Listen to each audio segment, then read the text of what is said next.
Blind Tasting Podcast, your number one attitudinal bourbon destination. I'm John Stark, and I'll be bringing you candid and sometimes irreverent whiskey news, opinions, and reviews on the industry and products they've been bringing us for hundreds of years. In this episode, we discuss infinity bottles, some liquor lore, oak trees, and of course my favorite segment, a review of Russell's Reserve Single Barrel. So here's the deal. Infinity bottles are just ridiculous. Yeah, I said it. Controversial stuff. Does that piss you off? Listen, I understand what infinity bottles are. Well, sort of. You dump your leftover stuff from several bottles into another bottle you deem the magical infinity bottle, where the remnants will create a delightful expression for you to enjoy. Or at least that's what you think. But why the hell would you do this? I know the idea of infinity bottles has been around for a while now, but just why? Can't you just finish your drink? I mean, do you really think you're going to magically morph into Jimmy Russell or Freddie Noe, crafting up the latest and greatest Little Book chapter or Wild Turkey expression by mixing it up yourself? And yes. I know Old Elk has their own infinity blend, but guys, a master distiller put that together. Why would you even attempt such a feat? I can't be the only one thinking this, right? Say it with me. Infinity bottles are ridiculous. Okay, let me explain it this way. Would you even dream of taking your leftover soda each day, Coke for those of you in the South, and making an infinity bottle where you dump a random Coke, Sprite, Diet Dr. Pepper, Orange, Fanta, whatever, into an old bottle and mix it up, and then voila, yum yum, drink a pour out of this mess every so often? I think no is the appropriate response here. Full disclosure, as a kid, probably 10 or 12 years old, I was an idiot. I'm just saying. My mom would take us kids to McDonald's and we would make something called a suicide soda. And that's where you squirt some of every kind of soda they have there into your cup. You mix it up and you drink it. And it's a pretty dumb idea. It was terrible. But we were dumb kids, I guess. So taking leftover whiskey and dumping it together is somehow going to work out for you? Well, probably not well. It reminds me of an episode of the Three Stooges where Moe, Larry, and Curly mix up a, quote, prescription drink for an unwitting customer. They grab random liquids and other ingredients and mix it all up in an old rubber boot. The concoction foams and sputters, and Moe at one point says, "Well, boys, I guess it's ripe." And yeah, infinity bottle, ripe. That about sums it up. Listen, I'm just having fun, folks. You can relax. I'm just kidding. Seriously, do whatever you want with your whiskey. I mean, that's what everyone says, right? Just drink it how you like, with ice, water, neat, in a Dixie cup, whatever. But myself, I'm going to leave the whiskey blending to people like Brent Elliott and Trip Stimson. Tell me what you think. Reach out to me at Blind Tasting Podcast on Facebook and Instagram. Comment yes or no to infinity bottles. Listen, I believe I'm right on this, folks. Infinity bottles are BS, but hey, you may enlighten me. Let's talk a little bit about liquor lore. In the liquor lore segment today, we land on President Harry S. Truman. Remember Truman? From Missouri, that's where I'm from. When FDR died, Truman had to jump in and win World War II. He made some very tough decisions. He's also known for having served in the Army in World War I. In fact, and get this, he wanted to serve so badly that although he passed the written test to join up, he failed the eye exam. So what did Harry do? He just memorized the eye chart and went back and passed. That's quite a that's quite a feat. He was quite a guy, and at age 33, he volunteered to fight in World War I. He served with distinction in the artillery. But the question today in the liquor lore segment is, can you guess what was Harry Truman's favorite whiskey? He was a pretty badass guy, obviously. He enjoyed his whiskey. I'll give you a couple seconds to think about it. I don't have any Jeopardy music here, sorry folks. You give up? Well, it's actually a trick question, because Harry Truman was actually partial to two different bourbon whiskeys. He enjoyed both Old Granddad and Wild Turkey. He loved whiskey so much, he would have a pour of whiskey at breakfast every morning. And he often enjoyed more whiskey in the afternoon. This is just one more reason why he's one of my favorite presidents. I think no matter what your politics are, we can all get behind bourbon for breakfast, right? Now let's shift gears onto a super serious question. And something, honestly, I never thought about until recently. And that question is, do we have a shortage of oak trees for barrel making and aging? If we do, that's a big problem, right? Yeah, I know this is a buzzkill. I get it. I just lambasted you about infinity bottles and now a trip down geek lane. You're probably not really wanting to ponder world hunger, the ozone layer, or oak trees while you're trying to get away from it all, sipping on your Blood Oath Pac-10 or Elijah Craig Double Oaked, right? But then again, maybe you are. We got to care about this, folks. According to a recent report by the White Oak Initiative, and that's a bunch of smart scientist people, that's a technical term, 50% of the mature white oak forests have no seedlings present. And that would be like sprouted oak tree seeds. And they're saying that 87% had no saplings, which are baby oak trees. And what that means is there's a lot of uncertainty and maybe a disaster for the forest and for the whiskey industry overall, and that would be bad. We all know, that without white oak, there's no bourbon. And the distinct nature of white oak makes it perfect for aging. Scientific things like lignins and tyloses and that kind of good stuff. Those things in the wood give bourbon the beautiful characteristics we love, like, vanilla, caramel, chocolate, others. Over 1 million trees are cut down each year just for bourbon barrels in Kentucky alone. And we know that, bourbon's being made in quite a few states across the country and other places. So that's a huge issue. Also, you got to keep in mind that white oak barrels are not just used to make bourbon. They're also used for some types of scotch, rum, wine, tequila, and even Tabasco sauce. If the predictions are accurate, and of course we hope they're not, the white oak population will begin a steep decline in the next 10 to 15 years if no changes are made. Okay, so are you bored yet? I'm almost finished with our lesson in forestry science, I promise.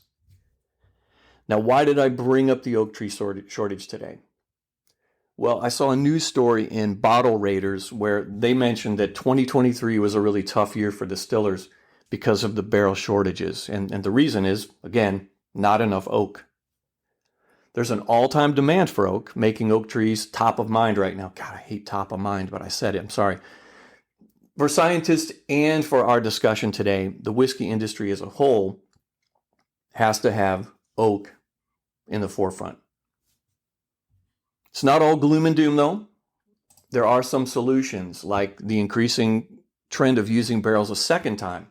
So for double oaking, and other distillers right now are using ex-bourbon barrels for finishing, beer, honey, rum, tequila, other good stuff. And these practices being on the rise will help stretch the supply. Obviously we have to use new charred oak for bourbon, but we don't for many of these other things. The industry is getting involved right away. In fact, several board members at that White Oak Initiative that I mentioned about all the smart folks, they're top execs at some of the distillers and other places you know and love, like Saz, Suntory, Brown-Forman. Even Independent Stave has a board member on the White Oak Initiative. So at least, everyone appears to be concerned and working towards solutions. And there's even more good news. The industry sees the writing on the wall, clearly, and understands that if the shortage is not addressed now, the future is beyond uncertain. So some cool things that distilleries have already begun to increase the populations of white oak trees includes a partnership between Heaven Hill and Independent Stave. So they're focused on better logging practices to promote the growth of oak forests. They say that sustainability is a top priority at Heaven Hill, and that is good for the oak trees and for all of us whiskey freaks. Angel Envy is another distiller that has embraced the oak shortage full force. They're on a tree planting frenzy right now, working with the Arbor Day Foundation. And get this, Angel's Envy has planted 273,000 trees over the last 9 years to help preserve and grow the white oak population. This year, they're going even beyond that by planting trees in cities across the United States. So it looks like everybody in the right places are doing the right things. We're moving towards a good solution. So good news, the problem is now magically solved, right? Well, no, not so much. Just kidding. But as long as everyone's working together towards a fix to address the problem, we'll get there. And I must say, it is amazing to see the free market tackling the problem, hopefully without a bunch of government interference. It's a great strategy by industry leaders to grab this bull by the horns now, instead of waiting until we reach a fever pitch. So let's get to the fun part now, kids. Sampling the Russell's Reserve Single Barrel. I may be a bit partial to wild turkey offerings. My wife is from Kentucky. We literally drive past Wild Turkey in Lawrenceburg and stop by all the time when we visit her family. So I also love the heritage of Wild Turkey and that Jimmy Russell has been there for so long, and now Eddie handling master distiller duties. I love how when you ask other distillers, who can I call when I need help? They say Jimmy Russell without hesitation. If I remember correctly, even Julian Van Winkle III, Pappy's grandson, mentioned the graciousness of Jimmy Russell in the book Pappyland. Julian called on Jimmy several times when he was rebuilding the Van Winkle empire. He encountered countless obstacles during that time, and he says Jimmy always came through and helped him out, despite them being potential competitors. Now, I picked this bottle up just outside of St. Louis for $59 at the bottle shop in Glen Carbon. That's a gratuitous shout out to Bobby at the bottle shop. He is the very best. I highly recommend the bottle shop. Now, let me just say a couple things about the tastings I've seen and heard on the internets. You know I'm right when I say that when a room full of guys sitting around drinking whiskey that you'll probably never get your hands on, it's kind of annoying, first and foremost, right? They carry on about how they just waltz into random liquor barn or local liquor honey hole and got the latest $600 bottle of the newest blah, blah, blah. And it was just so easy peasy. Oh, and that'll probably just be their backup bottle. They went on ahead and bought, 2 or 3 more bottles just because they could. Sure. Right. Everybody does that, Can you feel that sarcasm? Listen, I don't know who in the hell has this kind of cash laying around in this economy. Not to mention, there are hundreds of fantastic bourbons and whiskeys out there that folks can actually grab and enjoy. Guys, I want to review whiskey that you can actually find and actually afford. It's a novel concept. Now, sometimes I'm going to review harder to get stuff, but the focus to me should be on attainable whiskeys and bourbons that you can get your hands on without actually robbing the liquor store. Okay, I've got that off my chest. Let's get into this Russell's Reserve Single Barrel. So, I'll give you the statistics on this one. Obviously, it's a straight bourbon whiskey. It's from Wild Turkey. Comes in at a fantastic proof of 110.